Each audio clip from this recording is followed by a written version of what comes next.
Suryakanta versus Chandrakanta. ದುರಾಸೆ ಸೊಸೆ ಹಾಗೂ ಮ್ಯಾಜಿಕ್ ರಿಮೋಟ್. ಒಂದು ದಿನ ಚಂದ್ರಕಾಂತ ತುಂಬಾ ಬೇಜಾರಿಂದ ಡೈನಿಂಗ್ ಟೇಬಲ್ ಮೇಲೆ ಕೂತಿದ್ಲು. ಅದನ್ ನೋಡಿದ್ದತ್ತೆ, ಯಾಕೆ ಇಷ್ಟೊಂದ್ ಬೇಜಾರಲ್ಲಿ ಕೂತಿದ್ಯಾ? ಊಟ ಕೂಡ ತಿಂದಿಲ್ಲ ನೀನು, ಏನಾಯ್ತು ನಿನ್ಗೆ? ಕೇಳಿದ ತಕ್ಷಣ, ಅದು ಅತ್ತೆ, ಎಷ್ಟೋ ಆಸೆಯಿಂದ ಒಡೆಯ ಸಿನಿಮಾಗೆ ಟಿಕೆಟ್ ತಗೊಳಕ್ಕೆ ಹೋದ್ರೆ ಟಿಕೆಟ್ ಸಿಕ್ಕಿಲ್ಲ. ಇವತ್ತೇ ಕೊನೆ ದಿನ, ಕೊನೆ ಶೋ ಅಂತೆ. ನನ್ ಜೀವನದಲ್ಲಿ ಅದೃಷ್ಟ ಇಲ್ಲ ಅನ್ಕೊಂತೀನಿ ಅಂತ ಬೇಜಾರ್ ಮಾಡ್ಕೊಳ್ತಾ ಇದ್ದಾಗ, ಓ ಇಷ್ಟೇನಾ, ಸ್ವಲ್ಪ ಇರು ಅಂತ ಹೇಳಿ ಅವರ ಹಳೆ ಟ್ರಂಕು ಪೆಟ್ಟಿಗೆಯಿಂದ ಒಂದು ಮ್ಯಾಜಿಕ್ ರಿಮೋಟ್ ನ ಬಂದ್ರು. ಇಲ್ ನೋಡು, ಇದು ಅಡ್ವಾನ್ಸ್ ಮ್ಯಾಜಿಕ್ ರಿಮೋಟ್. ಇದ್ರಲ್ಲಿ ನಾನ್ ಹುಟ್ಟಕ್ ಮುಂಚೆಯಿಂದ ಇವಾಗಿನವರೆಗೂ ರಿಲೀಸ್ ಆಗ್ಬೇಕಾಗಿರೋ ಮೂವಿ ಎಲ್ಲಾ ನೋಡ್ಬೋದು.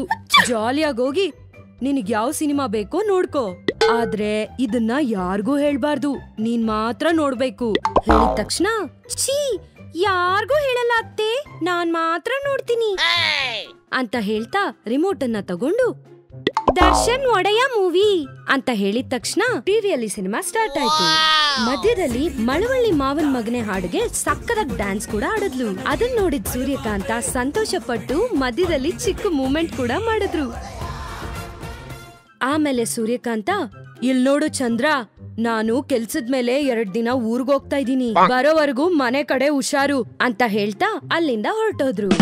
ಸಿನಿಮಾ ಮುಗ್ದೋದ್ಮೇಲೆ ಚಂದ್ರಕಾಂತಾಳಿಗೆ ಒಂದ್ ಐಡಿಯಾ ಬಂತು. ಫೋನ್ ತಗೊಂಡು, ಹಲೋ ಶಂಕರ್, ನೆನ್ನೆ ನೀನು ನಿನ್ ಫ್ರೆಂಡ್ಸು ಒಡೆಯ ಮೂವಿ ಮಿಸ್ ಮಾಡ್ಕೊಂಡ್ವಿ ಅಂತ ತುಂಬಾ ಬೇಜಾರಾದ್ರಲ್ಲ? ಹೌದಕ್ಕ. ಅದಕ್ಕೆ ನಮ್ಮನೇಲೆ ನಾನು ಸಿನಿಮಾ ತೋರಿಸ್ತೀನಿ ಅಂತ ಹೇಳಿದ ತಕ್ಷಣ, ಅದು ಹೇಗಕ್ಕ? ಅವಳು ನಿನ್ನೆನೆ ಹೋದ್ಲಲ್ಲ. ನನ್ ಮಾತ್ ಮೇಲ್ ನಂಬಿಕೆ ಇಲ್ಲ ಅಂದ್ರೆ ಸಿನಿಮಾ ಎಲ್ಲ ನೋಡಿದ್ಮೇಲೆ ನನ್ ಕೈಗೆ ದುಡ್ಡು ಕೊಡಿ, ಆದ್ರೆ ಟಿಕೆಟ್ ಮಾತ್ರ 200 ರೂಪಾಯಿ ಅಂತ ಫೋನ್ ಇಟ್ಲು.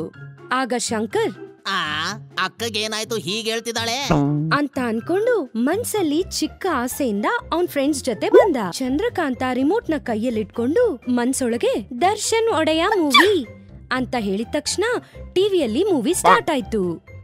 ಮಧ್ಯದಲ್ಲಿ ಏ ಒಡೆಯ ಬಾ ಒಡೆಯ ಸಾಂಗ್ಗೆ ಎಲ್ಲರೂ ಡ್ಯಾನ್ಸ್ ಮಾಡಿದ್ರು. ಸಿನಿಮಾ ಪೂರ್ತಿ ನೋಡಿ ಎಲ್ಲರೂ ತುಂಬಾ ಸಂತೋಷ ಪಟ್ಟು ಕೊನೆಯಲ್ಲಿ ದುಡ್ಡು ಕೊಟ್ಬಿಟ್ಟು ಹೋದ್ರು. ಚಂದ್ರಕಾಂತ ದುಡ್ಡನ್ನೆಲ್ಲ ಎಣಿಸ್ಕೊಂಡು ತುಂಬಾನೇ ಉಬ್ಬೋಗಿ ಇಡೀ ರಾತ್ರಿ ನಿದ್ದೆನೆ ಮಾಡಿಲ್ಲ.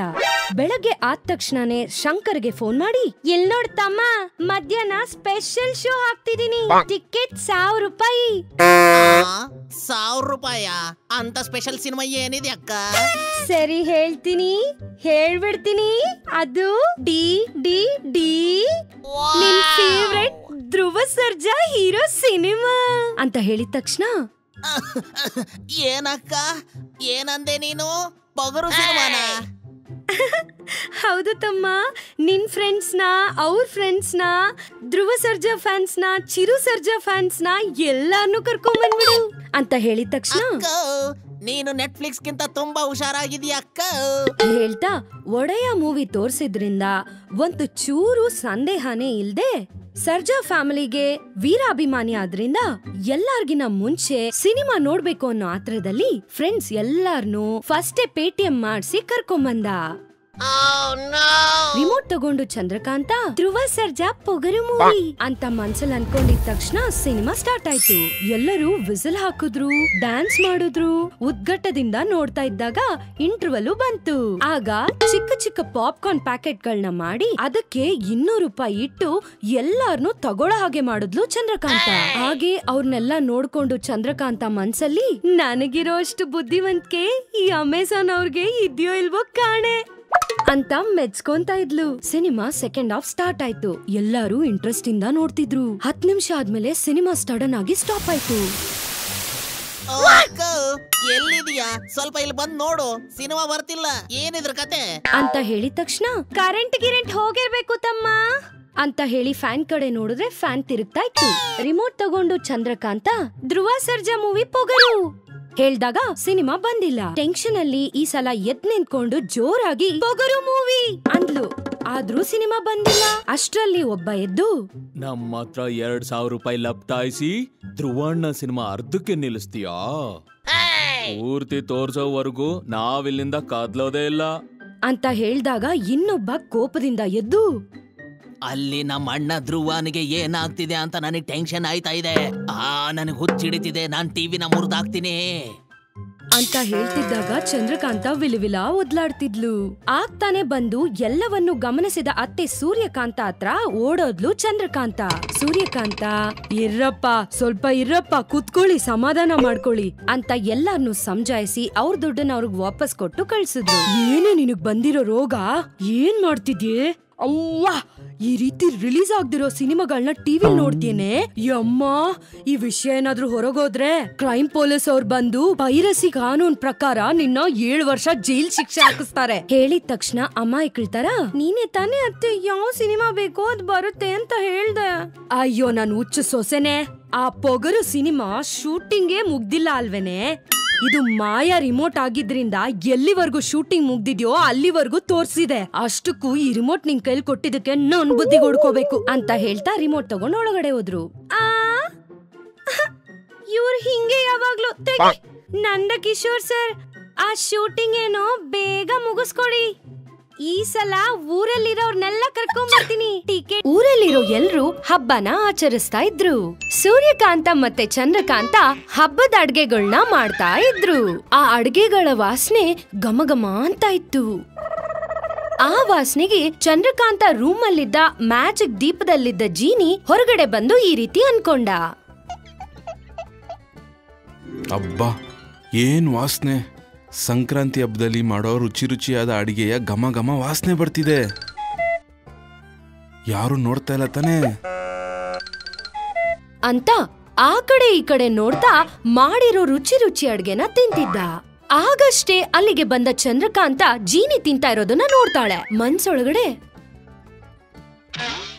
ಅಯ್ಯೋ ಜೀನಿ, ಲಾಭ ಮಾಡೋ ಕೆಲ್ಸ ಮಾಡು ಅಂದ್ರೆ ನಾನ್ ಮಾಡಿರೋ ರುಚಿ ರುಚಿ ಅಡ್ಗೆನ ತಿಂತಿದ್ಯಾ? ಮಾಡ್ತೀನಿರು ನಿನ್ಗೆ ಅಂತ ಅನ್ಕೊಂಡು ಸೂರ್ಯಕಾಂತ ತರ ಕಂಠನ ಬದಲಾಯಿಸಿ ಈ ರೀತಿ ಹೇಳ್ತಾಳೆ. ಏನೋ ಅಲ್ಲಿ? ಅದನ್ನು ಕೇಳಿದ ಜೀನಿ ನಿಜವಾಗ್ಲೂ ಅದು ಸೂರ್ಯಕಾಂತ ಅನ್ಕೊಂಡು ಭಯ ಬಿದ್ದು ಮತ್ತೆ ಅವನ್ ಮ್ಯಾಜಿಕ್ ಲ್ಯಾಂಪ್ ಒಳಗೆ ಹೋಗಿ ಬಚ್ಚಿಟ್ಕೊಳ್ತಾನೆ. ಅದನ್ನು ನೋಡಿದ ಚಂದ್ರಕಾಂತ ಬಿದ್ದು ಬಿದ್ದು ನಗ್ತಾಳೆ.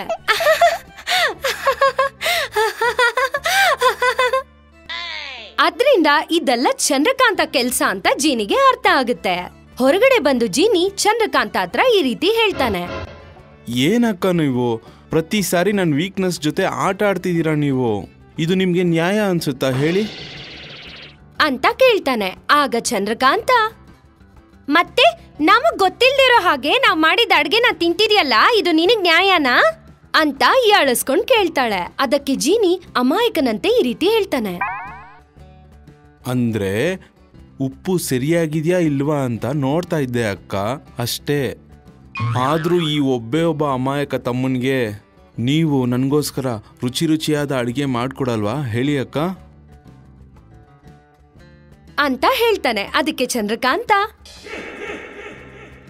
ನಾನ್ ಕೂಡ ನಿನಗೆ ಒಂದೇ ಒಂದು ಅಕ್ಕ ಅಲ್ವಾ, ಮತ್ತೆ ಲಾಭ ತರ್ಸೋ ಹಾಗೆ ನನ್ಗೊಂದ್ ಕೆಲ್ಸ ಮಾಡಲ್ವಾ ಅಂತ ಯಾಳಿಸ್ಕೊಂಡ್ ಹೇಳ್ತಾಳೆ. ಅದಕ್ಕೆ ಜೀನಿ ಸ್ವಲ್ಪ ಹೊತ್ತು ಯೋಚನೆ ಮಾಡಿ ಚಂದ್ರಕಾಂತ ಹತ್ರ ಈ ರೀತಿ ಹೇಳ್ತಾನೆ. ಸರಿ ಅಕ್ಕ, ಇದಾಗಲ್ಲ ಅನ್ಸುತ್ತೆ. ನಾವಿಬ್ರು ಒಂದು ಡೀಲ್ ಮಾಡ್ಕೊಳ್ಳೋಣವಾ? ನಾನು ನಿಮ್ಗೆ ಒಂದು ದುಡ್ಡು ಬರೋ ಅಂತ ಐಡಿಯಾ ಕೊಡ್ತೀನಿ. ನೀವು ನನಗೆ ರುಚಿ ರುಚಿಯಾದ ಅಡಿಗೆ ಮಾಡ್ಕೊಡ್ಬೇಕು, ಸರಿನಾ ಅಂತ ಹೇಳ್ತಾನೆ. ಅದಕ್ಕೆ ಚಂದ್ರಕಾಂತ, ಸರಿ ಹಂಗೆ ಆಗ್ಲಿ, ಮೊದ್ಲು ನಿನ್ನ ಐಡಿಯಾ ಏನೋ ಹೇಳು ಅಂತ ಕೇಳ್ತಾಳೆ. ಆಗ ಜೀನಿ, ಪ್ರತಿ ವರ್ಷ ಸಂಕ್ರಾಂತಿಗೆ ನಮ್ಮೂರಲ್ಲಿ ಎಲ್ಲರೂ ಸೇರ್ಕೊಂಡು ಕೋಳಿ ಪಂದ್ಯಗಳನ್ನ ಆಡ್ತಾರೆ. ನಿಮಗೆ ಗೊತ್ತಾ? ಆ ಪಂದ್ಯದಲ್ಲಿ ಗೆದ್ದೋರ್ಗೆ ಸೋತವರು ದುಡ್ಡು ಕೊಡ್ತಾರೆ. ಸೊ ಈ ಸಾರಿ ನಾವು ನಮ್ ಕೋಳಿನ ಪಂದ್ಯದಲ್ಲಿ ಇಳಿಸ್ತೀವಿ. ಸೋತಿರೋ ಎಲ್ಲರ ಹತ್ರನೂ ನಾವು ದುಡ್ಡನ್ನ ವಸೂಲಿ ಮಾಡಬಹುದು ಅಂತ ಹೇಳ್ತಾನೆ. ಅದಕ್ಕೆ ಚಂದ್ರಕಾಂತ ಸ್ವಲ್ಪ ಹೊತ್ತು ಯೋಚನೆ ಮಾಡಿ, ಐಡಿಯಾ ಚೆನ್ನಾಗೇ ಇದೆ, ಆದ್ರೆ ನಮ್ ಹುಂಜ ಗೆಲ್ಲುತ್ತಾ ಏನು ಅಂತ ಕೇಳ್ದಾಗ ಅದಕ್ಕೆ ಜೀನಿ ಚಂದ್ರಕಾಂತನ ಮನೆಯಿಂದ ಹೊರಗಡೆ ಕರ್ಕೊಂಬಂದು ಅವನ ಕೈಯಿಂದ ಏನೋ ಮ್ಯಾಜಿಕ್ ಮಾಡ್ತಾನೆ. ಆಗ ಅಲ್ಲಿ ಒಂದು ದೈತ್ಯ ಹುಂಜ ಪ್ರತ್ಯಕ್ಷ ಆಗುತ್ತೆ. ಅದನ್ನು ನೋಡಿ ಚಂದ್ರಕಾಂತ ಶಾಕ್ ಆಗ್ತಾಳೆ. ಜೀನಿ ಆ ದೈತ್ಯ ಹುಂಜನ ತೋರಿಸಿ ಈ ರೀತಿ ಹೇಳ್ತಾನೆ. ಇವಾಗ ಹೇಳಕ್ಕ, ಈ ಕೋಳಿ ಹುಂಜು ಜೊತೆ ನೀನು ಸೋಲ್ತೀಯೋ ಗೆಲ್ತೀಯೋ ಅಂತ. ಸೋತೋಗದೇನು? ಇದನ್ ನೋಡಿ ಪಂದ್ಯಕ್ ಬರೋ ಜನನೇ ಓಡೋಗ್ತಾರೆ.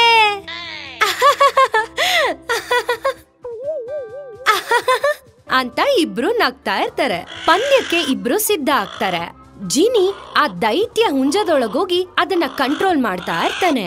ಚಂದ್ರಕಾಂತ ಹೊರಗಡೆ ನಿಂತು ಜಿನಿಗೆ ಇನ್ಸ್ಟ್ರಕ್ಷನ್ಸ್ ಕೊಡ್ತಾ ಇರ್ತಾಳೆ. ಅಲ್ಲಿ ಸೂರ್ಯಕಾಂತ ಕೂಡ ಇರ್ತಾರೆ. ಚಂದ್ರಕಾಂತ ಹಾಗೂ ಜೀನಿ ಅಂದ್ಕೊಂಡಾಗೆ ಬೇರೆಯವರ ಹುಂಜಗಳು ಈ ದೈತ್ಯ ಹುಂಜನ ನೋಡಿ ಹೆದರ್ಕೊಂಡು ಓಡೋಗುತ್ತೆ. ಎಷ್ಟೊಂದು ಸೋತೋಗುತ್ತೆ. ಇನ್ನೂ ಸ್ವಲ್ಪ ಜನ ಮುಂಚೆನೆ ಸೋತೋಗ್ತೀವಿ ಅಂತ ಹೆದರ್ಕೊಂಡು ಕೈಗೆ ದುಡ್ಡನ್ನ ಕೊಟ್ಬಿಟ್ಟು ಓಡೋಗ್ತಾರೆ.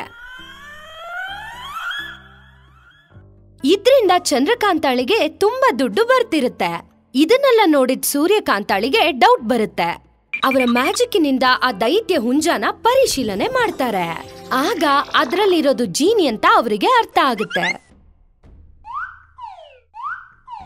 ಅದ್ರಿಂದ ಅಲ್ಲಿ ಏನ್ ನಡೀತು ಅಂತ ಅವ್ರಿಗೆ ಪೂರ್ತಿ ಕ್ಲಾರಿಟಿ ಸಿಕ್ಬಿಡುತ್ತೆ. ಅವ್ರ ಮನ್ಸಲ್ಲಿ ಈ ರೀತಿ ಅನ್ಕೊಳ್ತಾರೆ, ಓಹೋ, ಹಂಗಾದ್ರೆ ನನ್ ಸೊಸೆ ಮತ್ತೆ ಈ ಜಿನಿ ಇಬ್ರು ಸೇರ್ಕೊಂಡು ಜನನ ಮೋಸ ಮಾಡಿ ದುಡ್ಡು ಸಂಪಾದನೆ ಮಾಡ್ತಿದಾರಾ? ಮಾಡ್ತೀನಿರು ಇವ್ರಿಬ್ರಿಗೆ ಅಂತ ಅನ್ಕೊಂಡು ಜಿನಿ ಹತ್ರಕ್ಕೆ ಹೋಗಿ ಅವನ್ನ ಕರೀತಾರೆ. ಏನೋ ಅಂತ ಜಿನಿನ ಕರೀತಾರೆ. ಅದನ್ನು ಕೇಳಿದ ಜಿನಿ ಮನ್ಸೊಳಗಡೆ, ಅಯ್ಯೋ, ಮತ್ತೆ ಚಂದು ಅಕ್ಕನೋ ಏನೋ. ಏನಕ್ಕ, ಎಷ್ಟು ಸಾರಿ ನನ್ನ ವೀಕ್ನೆಸ್ ಜೊತೆ ಆಟ ಆಡ್ತೀಯಾ? ನಿಮಗೆ ಬೇರೆ ಕೆಲಸ ಇಲ್ವಾ ಏನು ಅಂತ ಹೇಳ್ತಾನೆ. ಅದ್ರಿಂದ ಸೂರ್ಯಕಾಂತಗೆ ಇನ್ನೂ ಕೋಪ ಬಂದು ಈ ರೀತಿ ಹೇಳ್ತಾರೆ, ಏನೋ ಕೊಬ್ಬ ನಿನ್ಗೆ ಅಂತ ಹೇಳ್ತಾರೆ. ಅದ್ರಿಂದ ಜೀನಿ ಹಿಂದೆ ತಿರುಗಿ ನೋಡ್ತಾನೆ. ಸೂರ್ಯಕಾಂತನ ನೋಡಿ ಶಾಕ್ ಆಗ್ತಾನೆ. ಭಯದಿಂದ ನಡುಕ್ತಾ ಅಳ್ತಾ ಈ ರೀತಿ ಹೇಳ್ತಾನೆ, ಅಕ್ಕ, ದೊಡ್ಡಕ್ಕ, ಸಾರಿ ಅಕ್ಕ. ಅಕ್ಕ, ಸಾರಿ ದೊಡ್ಡಕ್ಕ. ನಾನು ನಿಮ್ಮನ್ನ ಚಂದ್ರಕಾಂತಕ್ಕ ಅಂತ ಅನ್ಕೊಂಡೆ.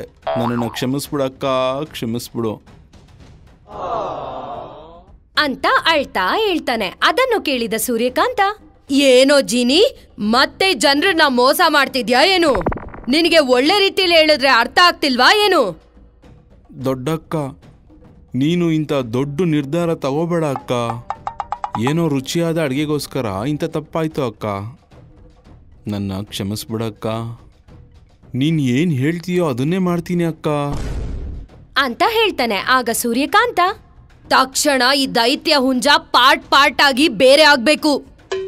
ಎಲ್ರಿಗೂ ಇದೊಂದು ನಕಲಿ ಹುಂಜ ಅಂತ ಗೊತ್ತಾಗ್ಬೇಕು ಅಂತ ಹೇಳ್ತಾರೆ. ಜೀನಿ ಸೂರ್ಯಕಾಂತ ಹೇಳ್ದಾಗೆ ಆ ಹುಂಜನ ಪಾರ್ಟ್ ಆಗಿ ಬೇರ್ಪಡಿಸಿ ತಕ್ಷಣ ಅವನ ಮ್ಯಾಜಿಕ್ ಲ್ಯಾಂಪ್ ಒಳಗೋಗಿ ಬಚ್ಚಿಟ್ಕೊಳ್ತಾನೆ. ಆ ಹುಂಜ ಬೇರೆ ಆಗೋದನ್ನ ನೋಡಿ ಜನರಿಗೆ ಅದು ನಕಲಿ ಹುಂಜ ಅಂತ ಗೊತ್ತಾಗುತ್ತೆ. ಎಲ್ರಿಗೂ ಮೋಸ ಮಾಡಿದಕ್ಕೆ ಜನರಿಗೆ ಕೋಪ ಬರುತ್ತೆ. ಚಂದ್ರಕಾಂತನ ಹೊಡೆದು ಬಡಿಯೋದಕ್ಕೆ ಎಲ್ರೂ ಮುಂದುವರಿತಾ ಇರ್ತಾರೆ. ಆಗ ಸೂರ್ಯಕಾಂತ ಅಲ್ಲಿಗೆ ಬಂದು ಎಲ್ರಿಗೂ ಸಮಾಧಾನ ಮಾಡಿ ಅವ್ರದೇ ಆ ದುಡ್ಡನ್ನ ಅವ್ರ ಕೈ ಕೊಟ್ಟು ಕಳಿಸ್ತಾರೆ. ಅದನ್ನು ನೋಡಿ ಚಂದ್ರಕಾಂತ ಕಾಪಾಡಿದ್ದಕ್ಕೆ ಥ್ಯಾಂಕ್ಸ್ ಅತ್ತೆ, ಸಮಯಕ್ಕೆ ಬಂದು ನೀವ್ ನನ್ನನ್ನ ಕಾಪಾಡಿದ್ರಿ ಅಂತ ಹೇಳ್ತಾಳೆ. ಮನ್ಸಲ್ಲಿ, ಛೇ, ಇದೆಲ್ಲ ಜೀನಿಯಿಂದಾನೇ ಆಗಿದ್ದು, ಮಾಡ್ತೀನಿರು ಅವ್ನ್ಗೆ ಅಂತ ಹೇಳ್ಕೊಂಡು ಜೀನಿ ಹತ್ರಕ್ಕೆ ಹೋಗ್ತಾಳೆ. ಜೀನಿ ಭಯದಿಂದ ನಡುತ್ತಾ ಲ್ಯಾಂಪ್ ಒಳಗ್ ಬಚ್ಚಿಟ್ಕೊಂಡಿರ್ತಾನೆ. ಆವಾಗ ಚಂದ್ರಕಾಂತ ಜೀನಿ ಹತ್ರ ಈ ರೀತಿ ಹೇಳ್ತಾಳೆ,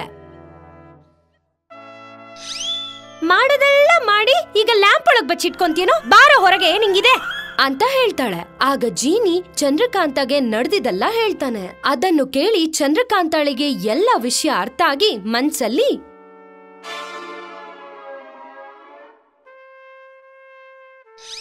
ಹಾ, ಇದೆಲ್ಲ ನಿಮ್ ಪ್ಲಾನ್ ಅತ್ತೆ? ಮತ್ತೆ ಏನು ಗೊತ್ತಿಲ್ದಿರೋ ಹಾಗೆ ದೇವತೆ ತರ ಬಂದು ಕಾಪಾಡ್ದಾಗೆ ಕವರಿಂಗ್ ಮಾಡ್ತೀರಾ? ಮಾಡ್ತೀನಿರಿ ನಿಮ್ಗೆ ಅಂತ ಮನ್ಸಲ್ಲಿ ಅಂದ್ಕೊಂತಾಳೆ.